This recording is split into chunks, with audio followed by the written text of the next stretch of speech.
Bismillah, alhamdulillah, wassalatu wassalamu ala rasulillah wa ala alihi wa ashabihi wa mawala. La hawla wa la quwata illa billah. Amma ba'du. Yang terhormat Bapak Kepala Madrasah Sanawiyah Negeri 2 Kendal, yang kami hormati segenap Bapak Ibu Guru beserta pegawai tata usaha, puji dan syukur alhamdulillah.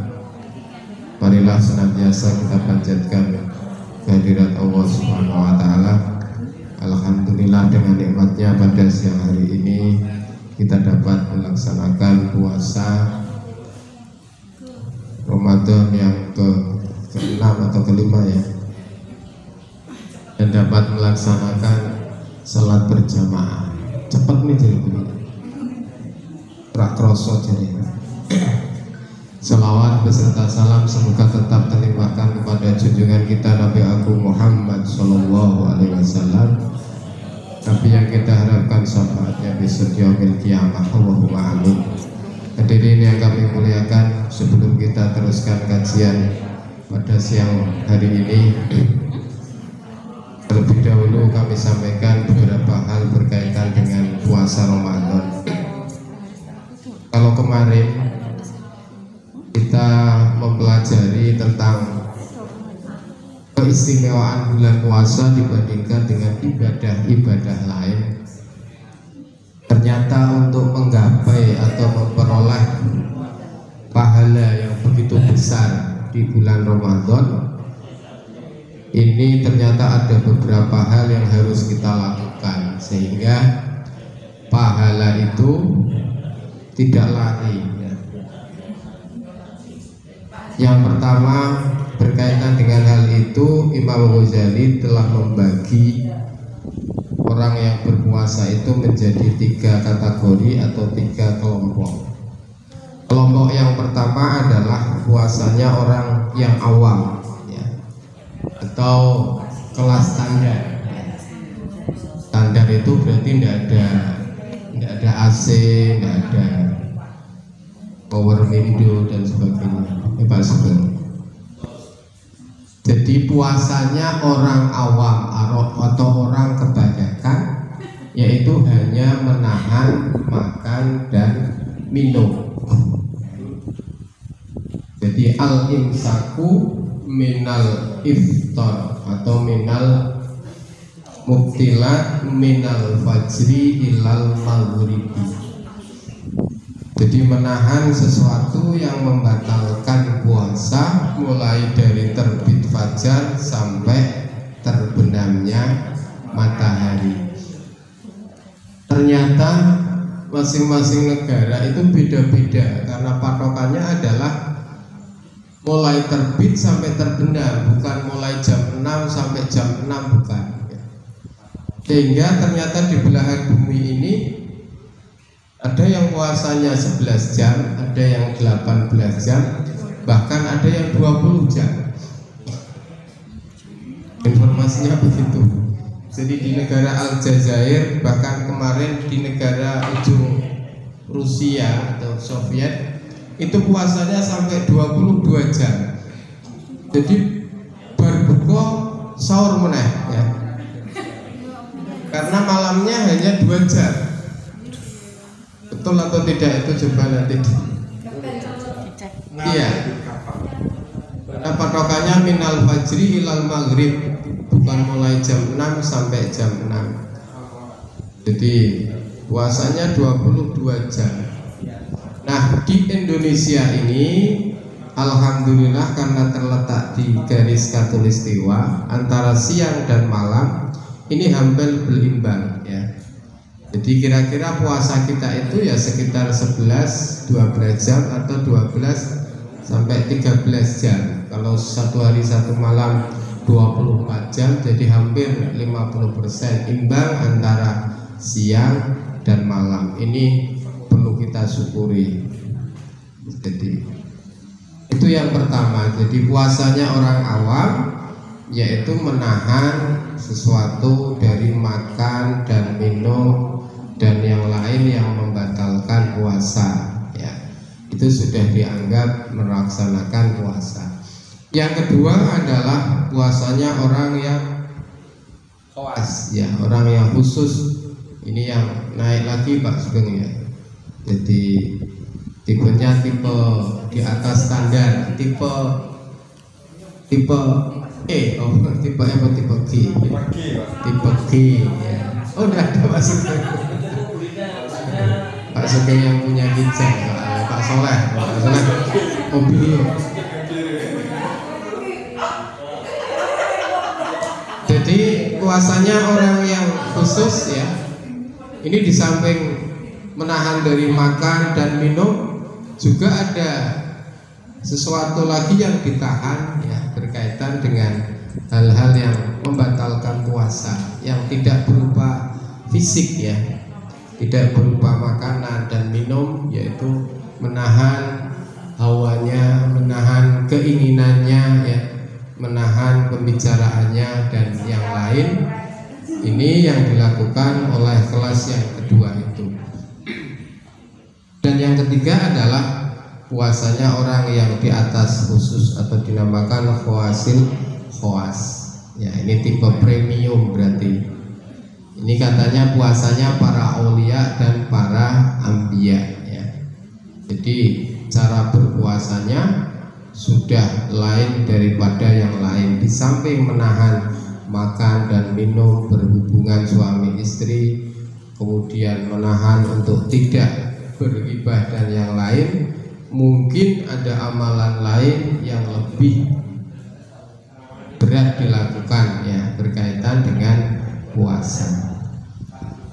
Yang kedua, bahwa ternyata ya, ada hal-hal yang bisa membatalkan pahalanya puasa. Bukan membatalkan puasanya, tapi membatalkan pahalanya puasa. Sehingga dalam hadis dikatakan kam min shaimin ya, banyak orang yang berpuasa laisa lahu min siyamihi illal ju' wal atos. Banyak orang yang berpuasa tetapi mereka hanya memperoleh dahaga ya, memperoleh lapar dan dahaga, tapi tidak memperoleh pahala puasa itu sendiri. Nah, semoga kita dijauhkan dari hal-hal yang seperti ini. Nah, indikatornya ada 5 hal ya, sehingga kita tidak termasuk orang yang dikatakan dalam hadis tersebut. Yang pertama yaitu kita diharuskan menghindari al-kidbu. Yang pertama yaitu berkata dusta. Jangan berbohong ketika berpuasa.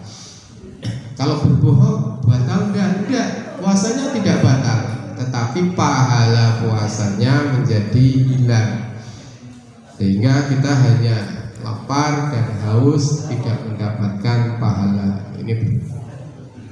Yang kedua adalah al-ghibah atau an-namimah, gosip ya, gosip, gosok-gosok jadi sip. Ini jadinya kesukaannya ibu-ibu, jadinya bapak-bapak ya senang jadi padahal. Jadi walaupun gosip itu bukan dusta ya, gosip itu bukan bohong, membicarakan apa yang ada ya, betul ya, tapi memang ini salah satu yang dilarang dan bisa membatalkan pahalanya puasa. Karena kalau bohong atau tidak sesuai dengan kenyataan itu namanya fitnah ya. Kemudian yang ketiga adalah mengadu domba ya, mengadu domba. Jadi sengaja memunculkan satu image atau satu persepsi yang menyebabkan seseorang itu bertengkar ya, mengadu domba. Basa Jawane tumbak cucuan, apa itu tumbak cucuan ya, mengadu domba antara satu pihak, satu personel dengan yang lain. Nah, ini. Kemudian tadi keberapa? 4. yang terakhir adalah an-nadru bis-sahwa, melihat dengan syahwat ya. Berarti ini khusus laki-laki apa perempuan juga? Perempuan juga katanya Pak Mar. Aslinya podowe ya Pak Mar. Betul. Jadi melihat sesuatu sampai menimbulkan syahwat ya, sehingga menimbulkan efek-efek lain ya. Ini juga salah satu yang menyebabkan pahala puasa menjadi hilang. Monggo, semoga 3 kriteria, 3 klasifikasi dan 5 hal yang membatalkan puasa itu bisa kita hindari, sehingga kita bisa memperoleh target puasa itu adalah la'allakum tattaqun, yaitu kita nanti akan menjadi orang yang bertakwa ya. Orang yang bertakwa. Orang yang bertakwa itu ada 3 indikator yang harus dimiliki ya. Cari'u ila maghfiratin min rabbikum wa jannatin arduha samawati wal ard uiddat lil muttaqin. Yang pertama apa? Alladzina yunfikuna fis sarra'i wad dharra'i. Jadi orang yang mau menginfakkan harta bendanya baik dalam keadaan lapang maupun dalam keadaan sempit ya. Dapat sedikit ya kasihkan sedikit, dapat banyak ya kasihkan sedikit sedikit banyak. Jadi sesuai dalam kemampuannya, atau intinya entah dapat banyak atau dapat sedikit tetap untuk continue bersedekah. Itu ya, itu yang pertama. Wal kadiminal waido, yang kedua indikator orang yang takwa yang kedua adalah wal kadiminal waido, mampu menahan amarah atau emosi. Jadi orang ngamuan. Jadi waka jangan ngamuan. Jadi indikatornya itu ya. Kalau kita nanti ingin dikatakan orang yang bertakwa. Dan yang terakhir yang ini dipraktekkan setelah bulan puasa yaitu wal afina anin nas, mau memberikan maaf kepada orang lain ya. Ada kata-kata sebaik-baik orang adalah orang yang mau meminta maaf, dan lebih baik lagi adalah orang yang mau memberi maaf. Jadi statusnya lebih tinggi orang yang mau memberi maaf dibandingkan orang yang minta maaf. Nah, 3 hal ini yang menjadi indikator bahwa kita termasuk orang yang bertakwa. Semoga nanti bisa kita praktekkan setelah puasa. Amin. Mari kita teruskan kajian kitab. Bismillahirrahmanirrahim. Qala al-musannifu rahimahullahu ta'ala wa nafa'na bihi wa bi ulumi fid dharaini amin. Amin. Bismillahirrahmanirrahim. Wakila lan den ngendikaake kila, ini namanya mabni majhul, dalam bahasa Indonesia namanya bentuk pasif ya, bentuk pasif. Qala berkata, kalau kila dikatakan bentuk pasif, ada bentuk aktif, memukul dan dipukul. Wakilalan den ngendikaake lil imamina kaduwe imam kita Asy-Syafi'i, rupane Imam Syafi'i. Jadi kalimat ini dikatakan dari Imam Syafi'i radhiyallahu an.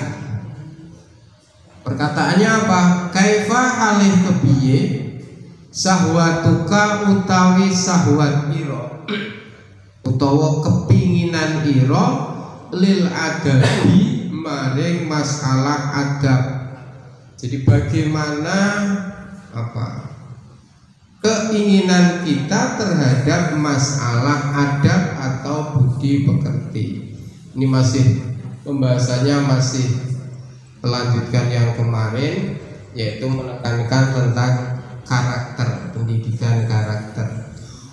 Faqala mongko nuli ngendika sapa Imam Syafi'i, asma'u, ya.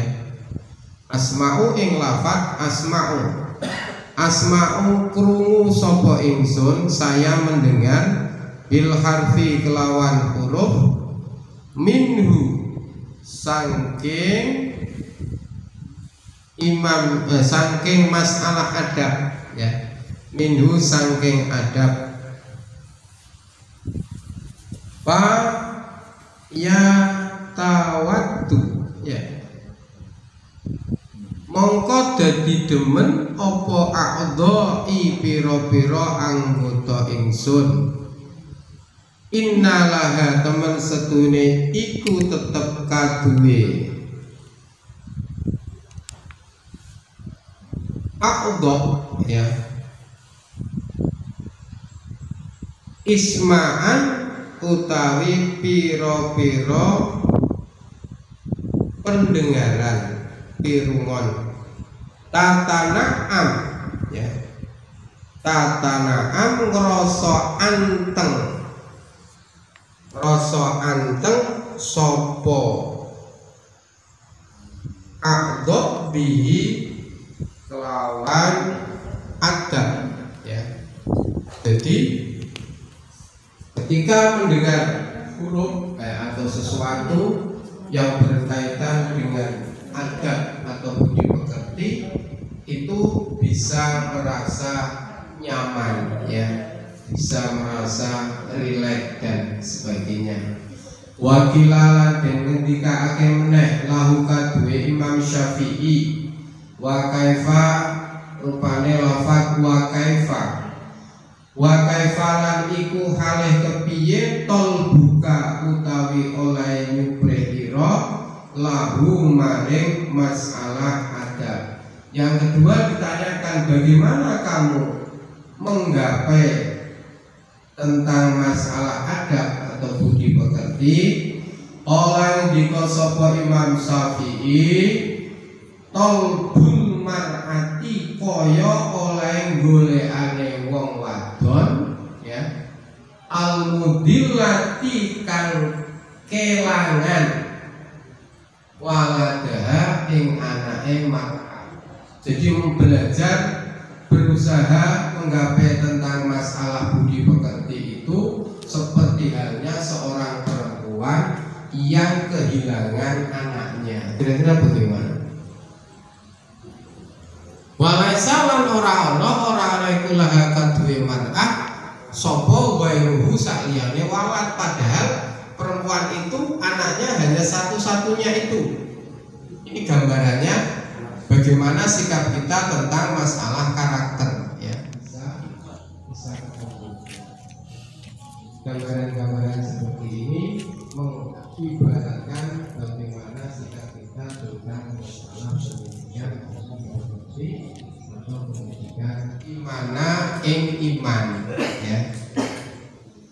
Paman mongko utawi sapane wong barang siapa la imana kang ora ana iman iku maujud lahu kaduwe iman, barang siapa tidak punya iman yola tujidu mongko ora nemu sapa man, ya, lahu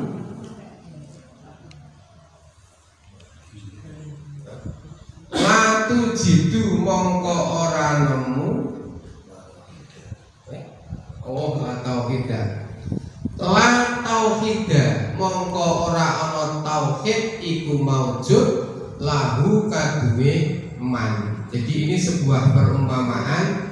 Tauhid itu membutuhkan iman. Seseorang yang tidak punya iman, maka dia sama dengan tidak punya tauhid. Nah, ini nanti kesimpulannya.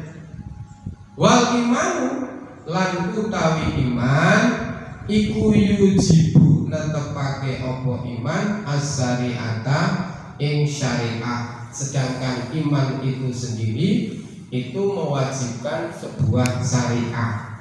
Syariah itu apa? Ya, tata cara untuk melaksanakan ibadah. Jadi kita tidak bisa berkata saya iman ya, saya percaya, tetapi tidak melakukan bagaimana tata caranya beribadah, seperti sholat, puasa ya.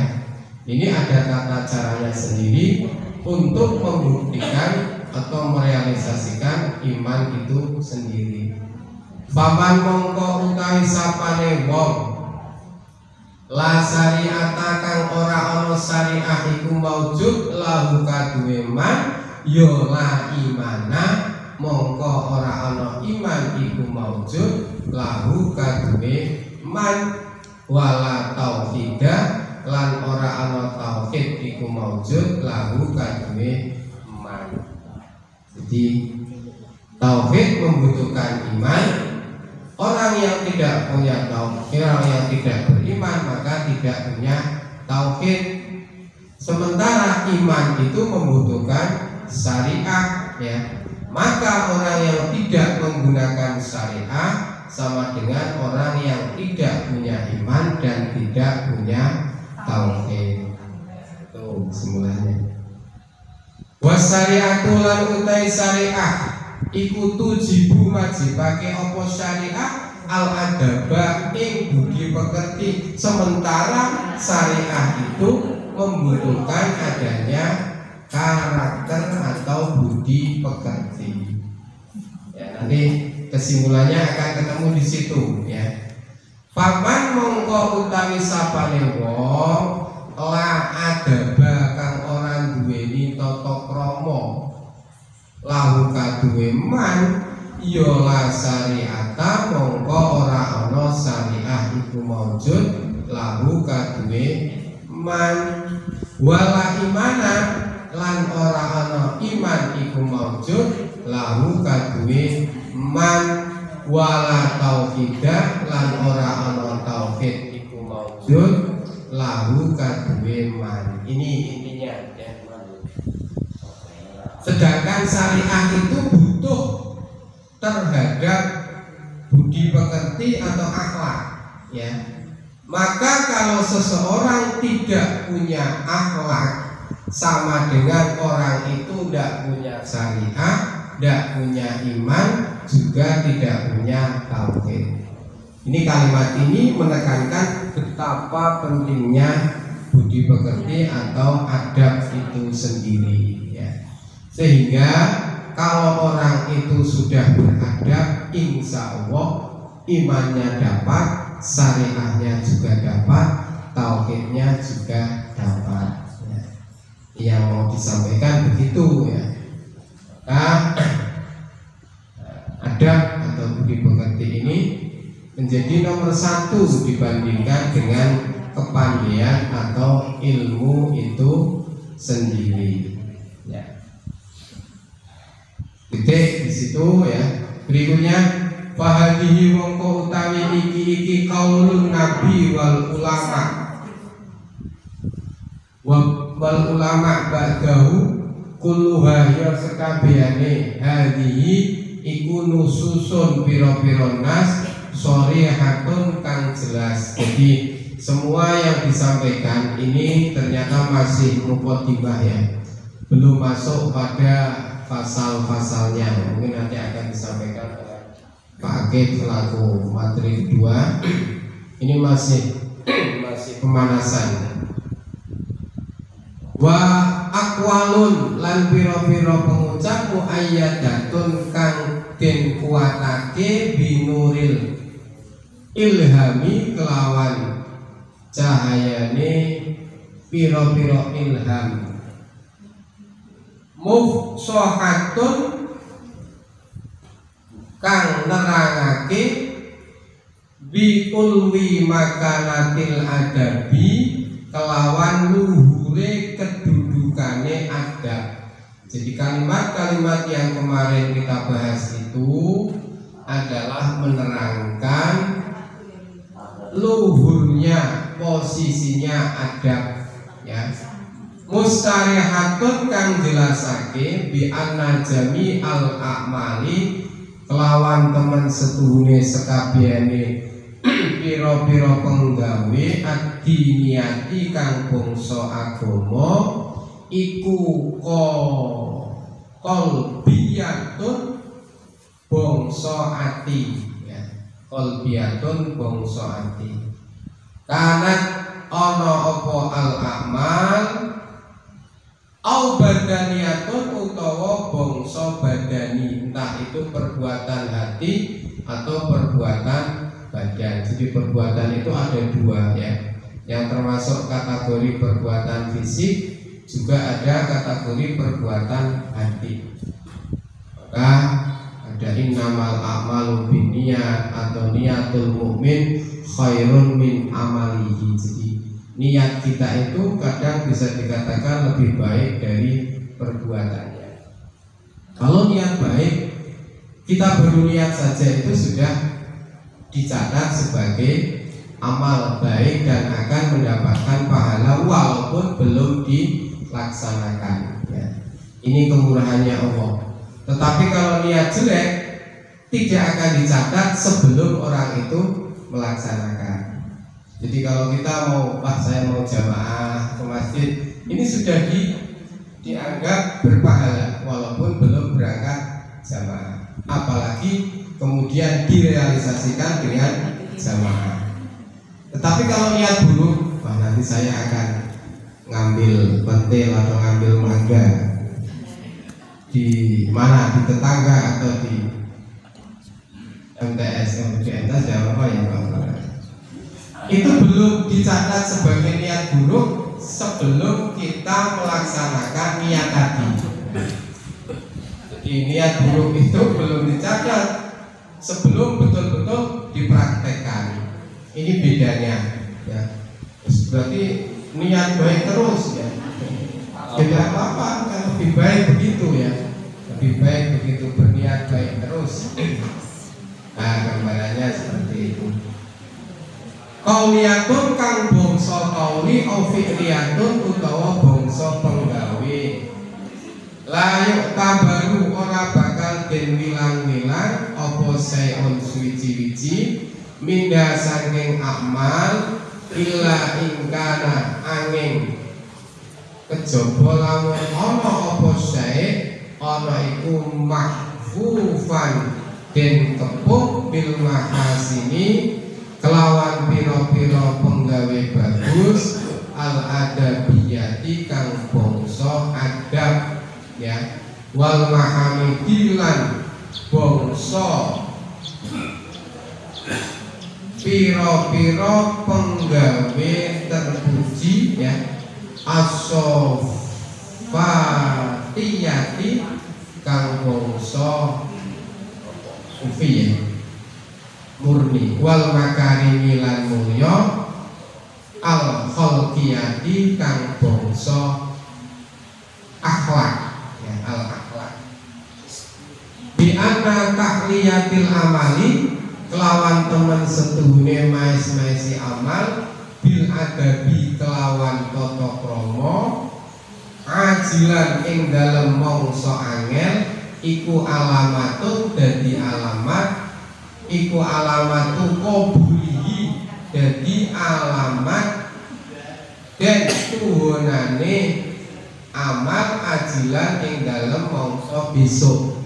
Jadi kalau kita melaksanakan sesuatu itu didasari dengan adab, dengan budi pekerti, pada saat melakukan itu merasa berat, maka itu merupakan tanda-tanda akan terkabulnya sesuatu pada waktu yang akan datang. Tuh, ya. Kalimat ini menekankan segala sesuatu harus diikuti dengan adab, dengan diikuti dengan karakter itu. Nah, insya Allah nanti endingnya pasti akan menyenangkan. Wa bi annal adaba lan lawan teman sedune adab kama yahtaju kaya oleh butuh ilaihi maring adab sapa al muta'allimu wong kang mulang ila ahwalit ta'allumihi maring pira-pira tingkai belajare muta'alim iku ya tawaqqafu kandhet alaihi ing atase muta'alim sapa al muallimu wong kang mulang fi maqamati ta'limihi ing dalem pira-pira makome piwulange muta'alim. Jadi ya dengan adab itulah ya kama yahtaju ilaihil muta'alim ila ahwali ta'limihi. Seperti halnya ya orang yang mengajar itu membutuhkan beberapa tingkah ketika pembelajarannya ya, maka akan juga dibutuhkan pada tempat-tempat pembelajarannya ya, tempat-tempat pembelajarannya. Jadi intinya kalimat ini menekankan segala tingkah langkah kita itu didasari dengan adab, walaupun itu sulit pada waktu melaksanakannya, tetapi pada akhirnya akan memperoleh atau menuju terkabulnya apa yang kita harapkan. Jadi dari beberapa kalimat ini mungkin nanti bisa kita realisasikan ya, bisa kita wujudkan ke dalam program-program madrasah bahwa segala sesuatu itu harus dengan adab, dengan akhlak dan sebagainya. Seperti kita menangani anak, memperlakukan anak, bagaimana melaksanakan pembelajaran di kelas ya, semua didasari dengan cinta kasih, dengan akhlak. Sehingga harapannya dengan itulah anak akan tersentuh ya, anak akan tersentuh. Salah satu hal yang dilakukan oleh para alim, para ulama ketika dia mengajar murid-muridnya ya, mendoakan murid-muridnya itu di malam hari. Jadi didoakan, semoga murid-muridnya diberikan dibukakan hatinya ya, maka kemudian paginya diajar ya akan lebih bisa untuk menerima. Itu salah satu cara atau rahasia yang dilakukan oleh para alim ulama terhadap para santrinya berkaitan dengan pembelajaran yang dilaksanakan di pondok-pondok pesantren dan yang lain. Jadi didoakan ya, tidak hanya murid yang mendoakan tapi gurunya itu juga mendoakan para muridnya. Kiranya itu yang bisa kami sampaikan pada siang hari ini, dan apabila ada kekurangan dan kesalahan mohon maaf. Akhirul kalam wallahu muwaffiq ila aqwamit thoriq. Wassalamualaikum warahmatullahi wabarakatuh.